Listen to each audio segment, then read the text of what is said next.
How to change the sensitivity in Roblox Mobile. So hello guys, welcome back to my YouTube channel. In this quick tutorial, I'll be showing you how you can easily change sensitivity in Roblox Mobile. So if you're also facing such laggy issue or issue related to your speed or sensitivity whenever you try to play any games inside the Roblox application and you want to fix it, here's what you need to do. So first thing first, just head over to your device's settings, and once you're inside here, scroll all the way down until you find the developer option. If you don't know how to enable developer option, you can basically head over to your about phone section and then software information, and once you're inside here, just select 7 times on this build number. As you can see, I've already enabled the developer mode, so I'll simply head back to my developer mode option. And once you're inside your developer mode option, you can simply search in for the option that is regarding width.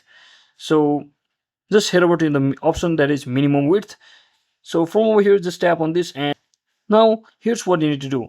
So whenever you increase the minimum width, it will basically increase the sensitivity in your Roblox mobile or other games as well, and if you decrease it, it will decrease the sensitivity as well. So for now it's perfect for me, so I will not change it. You can change it accordingly and try it out, and simply click on OK and try restarting your device as well before finally playing the Roblox game once again. So that is it for today guys. I hope this video was informational. If it was, don't forget to like and subscribe to the channel. See you on the next one.